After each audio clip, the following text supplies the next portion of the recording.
Hello, and welcome to the EQUUS Film and Arts Fest podcast, the only program for horse lovers who have a fondness for horses in film, art, and literature.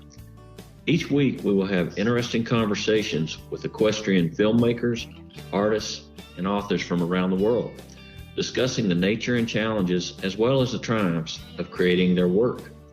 Ready to talk horses and film and the arts? Here's your host, Julianne Neal, along with Lisa Dearson, festival founder and director.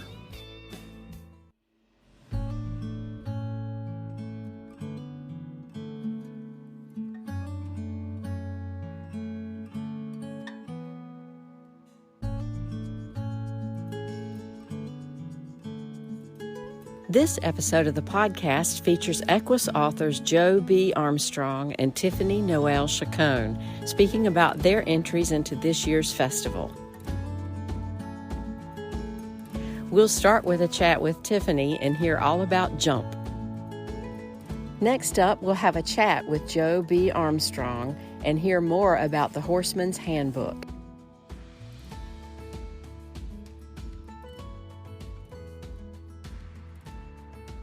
Welcome back, everybody. I'm Julianne Neal with JA Media Productions and the EQUUS Film and Arts Fest, and I'm so happy to be here today speaking again with one of our EQUUS authors, Tiffany Noel Chacon. Tiffany, welcome to the podcast. Thank you so much, Julianne. I'm so happy to be here. Well, I have to say, I've been really looking forward to speaking with you. I am an avid reader. And when something grabs me and I can't put it down, I will fall asleep reading it. And then I'll wake up the next morning and start again. And I just can't stop. That's the way I was with your book. And I'm going to hold it up. Jump. I don't know if you got a copy with you or not, but man, yes, I fell in love with the whole world that you created around your characters, with Mila especially. And so tell us a little bit. I can tell from the first moment that you already had some expertise in writing and the show world that you created around the Winter Equestrian Festival and everything that's going on in the book. So talk a little bit about that first, your background, your history with horses in general.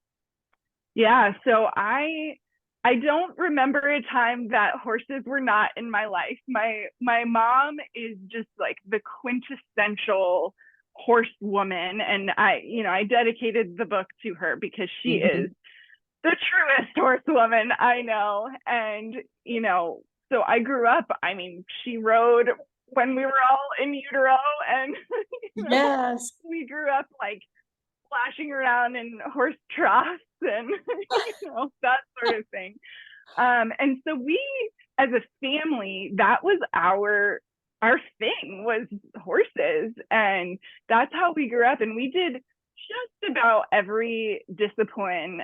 We started out barrel racing, then I showed and competed with Arabians for a long time, and then we did dressage, we did all kinds of things.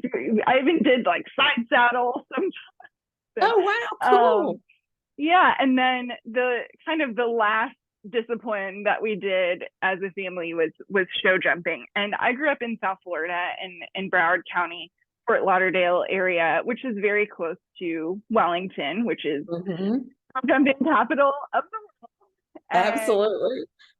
So that was, we would every week, pile the horses into the trailer. We would go up once a week for lessons, and then once a week, we would go up for shows. And during the winter time, there's shows every single weekend. And so that's what we did as a family. My mom, my two brothers, and I, and my dad was the groom. Oh, wow. That's fantastic. Well, the groom side of it plays into this story too. So I will say that the lovely characters you've created, I don't know if they're modeled after people or not. I did notice that it's the subtitle is a sweet romance, and it was a sweet romance. So I know you said in the dedication or somewhere that part of that's due to your husband. So that's a fantastic thing.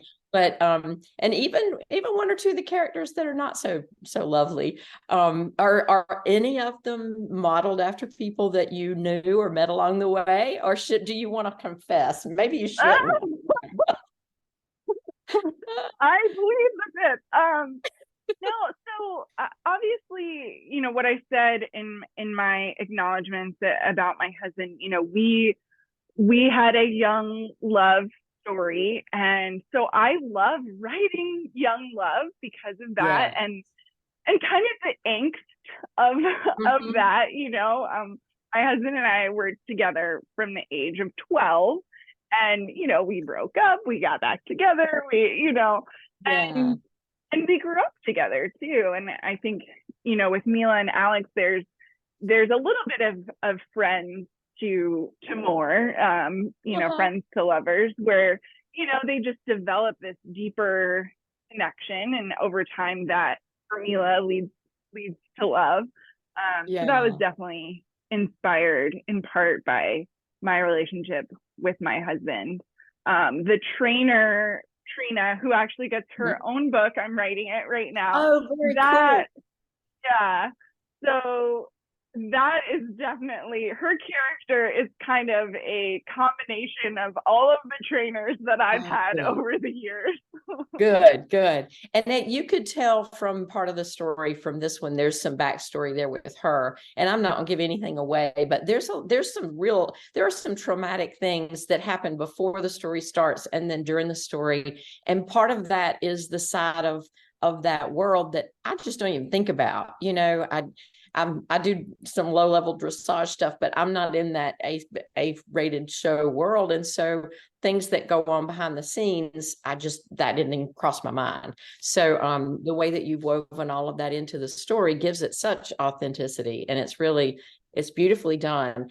And Cyrus, of course, you can't talk about characters without talking about the horse characters too. So how about him? Is he based on one of yours, or one that you've known, or just a combination of all the best? Yeah, definitely a combination. So I had one of my show jumping horses, his name was Obi. We called him Obi-Wan, but oh man, you have those horses that you're like, I want you to live forever. Is that too much to ask? Yeah. And that was Obi, he was so steady, so sweet. But then also, you have these horses who are so lazy when you're schooling, and then you get in the ring and all of a sudden, they're on. And Cyrus, he has his kind of tick, if you will, is every time the buzzer goes off, he's off.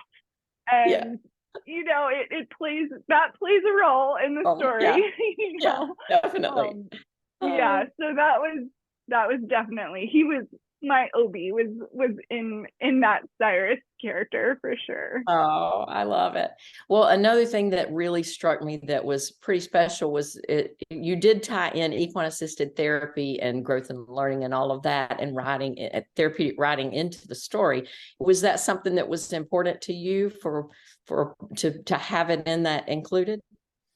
Yeah, definitely. And I'm, it's something that I'm still learning a lot about. And it's, anyone who's spent time around horses, you feel that. You feel how they just absorb your emotions, and any struggle that you're having, it's almost like they soak that up from you and help it go away. And right. I really have experienced that on multiple levels. But part of what inspired me to write Jump was my own journey with chronic pain and chronic illness. And I got to a point in my chronic pain where there were days I couldn't walk, I couldn't get out of bed. And it was almost like the only thing I could do was read and write. And that's when I started writing. And this story was almost like my way to connect back with the horse world, with the, show jumping world, while I was bedridden in many ways. And, even though I wasn't physically there with a horse, writing about the horses was so healing for me. And I'm grateful. I look back at my life in just different ways that horses have been healing to me. I'm so grateful for that. And that's definitely, this whole series in a lot of ways is a testament to how these amazing beings help us heal as humans. Absolutely. That's so true. And I was really glad to see that was tied in and a part of the story, with one of the characters specifically, but just in general, they're so special. So, and I also I would be remiss if I didn't say, you have been able to include so many things in the book through your QR codes, with previewing the next book coming along, with a playlist. I mean, you mentioned, I've never seen that done, where you're referencing, popular songs, music, whatever, and then there it is in your playlist at the end. What spurred you on to do that? How did that even come to mind? So, music is a really big part of my writing process. I'm always listening to music when I'm writing. And, there are songs that inspire scenes, and then scenes that I'm searching for the right song to fit that scene. And when I got to the end of the book, I realized that how much music and those songs had played a role in this book. And I just thought, man, I need to connect on this other level. And I couldn't think of any way to do that other than putting a QR code in there. And yeah, that's what I did. And once I put one QR code in, I was like, well, I can put all these other QR codes in and let people continue the journey with me.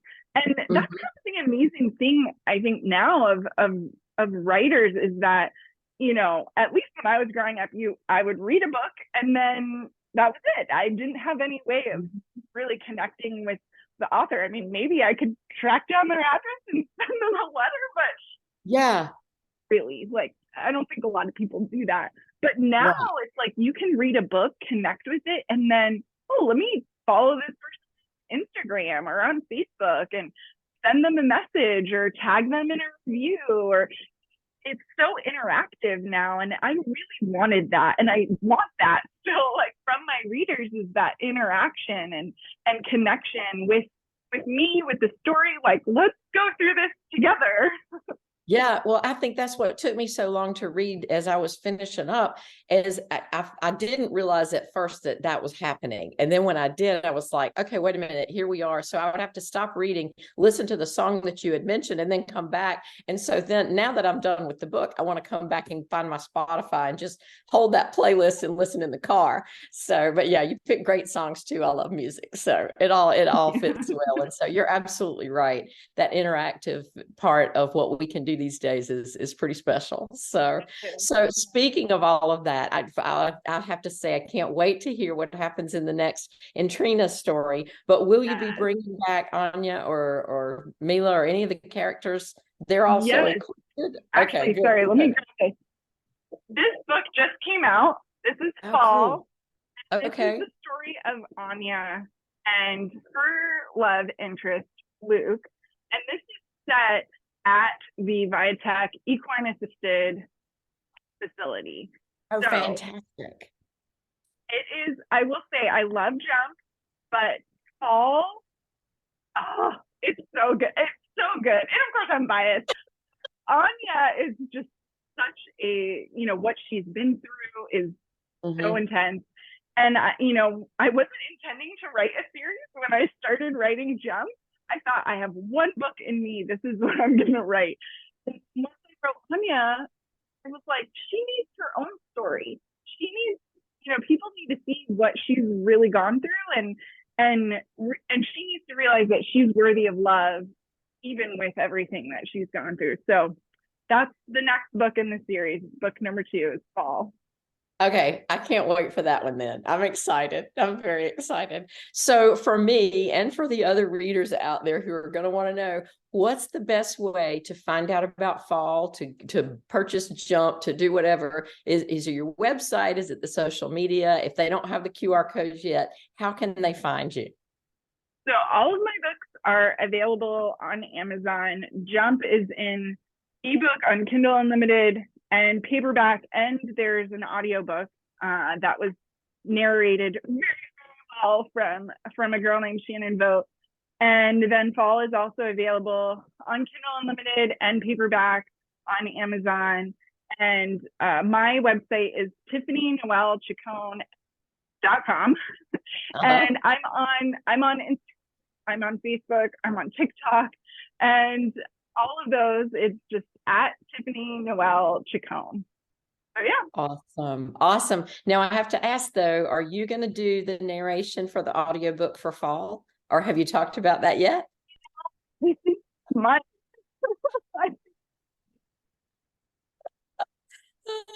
Well, I'm looking forward to reading it, at least to start off with. And so I can't wait to see what happens next. And, we have the film festival next week in Albuquerque. Are you going to make it and come and visit with us?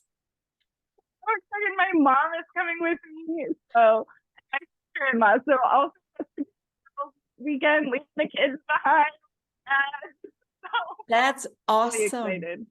Oh, great. Well, I cannot wait to meet you in person. We will see you there, and it's going to be a blast. So I'm very excited. Well, thank you for speaking with me today, and I wish you best of luck next week in the festival with the competition part of it. But I can tell you, you won me with Jump. It's amazing. So thank you. Thank you so much, Julianne. I appreciate it.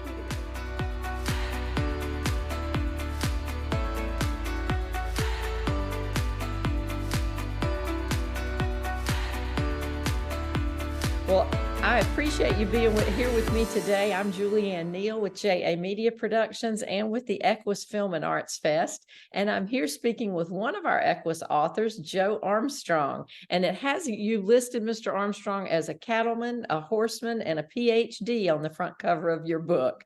And so all three are equal, I'm sure. I think that's correct. Yeah.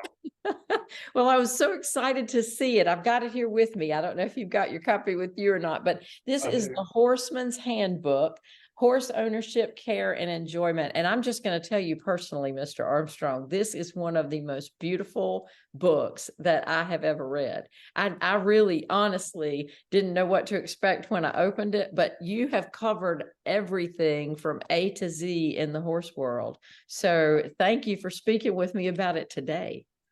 Thank you for your kind words. Well, can I ask, how did you decide that it was time to write? You've got some experience here, but how did you decide when it was time to actually put it all down on paper and share it with everybody? Well, I had retired from New Mexico State University, where I built the horse program here. And I guess for some reason I just felt like I had a little extra time, and I just want to put some of this on paper. And so what has the response been since you released it? What have people said to you about it? The response has been real good. We've been real pleased with it. We're still learning a lot about how to promote and advertise, but we've had good response. Which is available on our website, handbook.com, and on Amazon Plus Prime. Well, I have to say, as I was looking through it, and seriously, I hope that people who are watching the web chat will buy it, because everything from breeding to horse care to feeding to the proper training, everything is in here. And so that shows me that you've had a little bit of experience around horses. So tell me how you got started, and what have some of the highlights been in your horse career? Well, I started as a kid like most kids, enjoying horses. My grandfather was a country doctor and farmer. And I got up every morning about 4:30 in the morning, went to the farm with him to get crops, tractor workers started and whatnot. And then he gave me a horse. That was my first horse, actually, and my second horse. And just started from there. And then my brother-in-law, my mentor, Albert Sides, and he was a stockman, and he brought probably the first set of quarter horses into the state of Mississippi. And so I followed him along, and he was in the cutting horse business. That's how I got started with the horses. And as I went to college, I was on the judging teams, judged horses and whatnot. And finally, I got through grad school and I worked as a beef cattle extension specialist and as a farm manager in Florida, and then later decided to move to New Mexico and start the horse program there. So you've been all over. Oh, well, I noticed that in one of the pictures you were riding, I think it was a bareback. You were in Starkville, Mississippi for the rodeo and you were bareback riding and it looked like you were going at it. So what was your thought on all of that? How the rodeo riding, did it help you a lot with getting a seat and that sort of thing? I didn't keep the seat too long. They called me added money when I showed up at the rodeo. They were all anxious to help me because they knew I was sweetening the pot. Oh, that's fantastic. It was a great experience. It was pretty obvious that I wasn't going to make a living that way. Well, from the picture, it looked pretty good. So you must have had a good photographer following you around. You know, the picture is only one snap. That is true. That is true.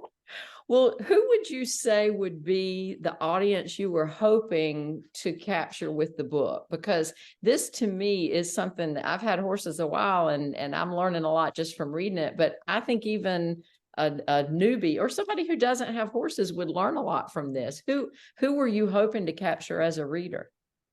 You know, originally as I started out, I was trying to look at the person who was just interested in getting into horses, information they would know, and some of the pitfalls that they could avoid by writing the book. Mm-hmm. And the further I went into it and got with it, I realized the information is actually all of the things that each of us that owns a horse needs to know. And again, as you say, even if you don't have a horse, it is a good book because it shows so many graphic examples and whatnot. And Edward, my son, did all of the layout and all of the pictures. And he did a beautiful job of explaining all that in pictures so that rather than reading it, you can see how to actually do it. Mm-hmm. Basically, I think it's a book that anybody that's interested in horses, owns horses, trains horses, or rides horses can benefit from. Well, I have to echo what you said. Your son, Edward, did a beautiful, absolutely beautiful job with everything, with the graphics and all that. And one of the things all I did was take a number 2 pencil and a pad and write it down, and then he took it from there. And he took it from there. Boy, you better hang on to him. When you write the next one, keep him on your payroll. That's right. Well, one of the things I noticed, and people say it all the time, but it was reinforced with your book, that the purchase price is just the beginning and all the things are what adds up, right? And you've even put in graphs about how much to plan on for hay and, purchasing feed and that sort of thing too. So it really is a detailed look at what it takes to own a horse. Thank you. It really basically is. What I did is I tried to take the material that I'd used at New Mexico State in my horse classes. We tried to run everybody through everything you would do with the horse. You took all of the classes and just tried to take all that information and string it out into one book. So they might not be in great detail, but at least everything was covered from safety on up and down to owning, producing your foal, breeding your mare back. Mm-hmm. Try to put a general overview of horse ownership and enjoyment. Right. Well, I'll tell you, one of my favorite pictures was the one, I think that was your first horse, Beauty.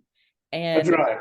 Pretty little paint. And then you told me that you were out riding this morning. So you've still got horses. How many would you say you've owned over the years? Oh, that's a difficult question. It would be several hundred probably. That's what I figured. Is there one that stands out? I'm sure Beauty was special, but did you have any others that were pretty special to you? Well, this Rankin's Reminick horse is very special to me, first of all, because he belonged to one of my mentors, and then he was passed down to me, and he's been such a good horse. And he actually bred the mare here, our stallion. He's a very special horse. That's fantastic. Oh, makes me want to go out and pet mine for sure. Good. If somebody wanted to find the book, if somebody other than me wants to read it, where can they find you and where can they find the information about how to buy it? Well, horseman'shandbook.com is our website, and all the information is there, or you can go to Amazon Prime, either one. Okay. If they'd like to call us, we're welcome to visit with them too. Fantastic. Well, now we're going to be in Albuquerque in a couple of weeks, and you're in New Mexico. So I'm hoping that means that we'll get to see you at the festival. Are you able to come? That is our plan at this point in time, yes. Very good. Very good. We're looking forward to it. Fantastic. Well, best of luck at the festival. I know that everybody's going to love the book, and so I can't wait to share it with them when we all get there. And safe travels. We look forward to seeing you there. Thank you so much. I appreciate the visit. I appreciate you speaking with me, Mr. Armstrong. See you then. Have a beautiful day. You too. Please be sure to tune in next week when Julianne and I have another interesting conversation with one of our EQUUS Film and Arts Fest filmmakers, artists, or authors.